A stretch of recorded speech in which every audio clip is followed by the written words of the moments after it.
Ben qeydiyyat idarəsinin dediği yaşdayam. Ruhumun dediği yaş ola bilərik.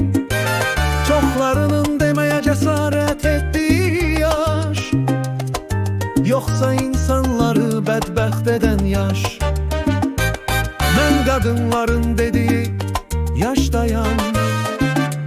Qadınların mənim arzuladığı yaş, heç kimə əhəmiyyət verməyən yaş, yoxsa heç kimin layiq olmadığı yaş.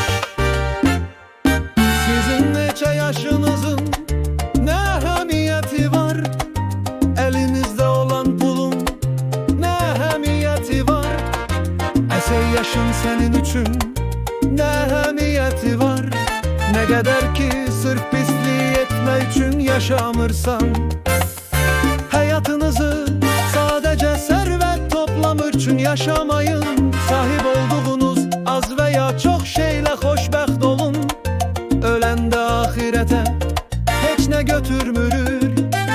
Hətta şəxsiyyət vəsiqəmiz zibil qutusuna gedir və ya başqasının yanında qalır. Əsl yaş həqiqətən yaşamağın sevincindədir. Özünü aktrisa kimi göstərmədən sevməkdə, mühakimə etmədən bağışlamaq bacarığında, həmişə gənc və xoşbəxt yaşamağın hikmətində. Həyatınızı sadəcə sərvət toplamaq üçün yaşamayın. Sahib olduğunuz az və ya çox şeylə xoşbəxt olun. Öləndə axirətə heç nə götürmürük. Hətta şəxsiyyət vəsiqəmiz zibil qutusuna gedir və ya başqasının yanında qalır. Biz düşündüyümüz yaşdayıq. Neçə il yaşadığımızın fərqi yoxdur.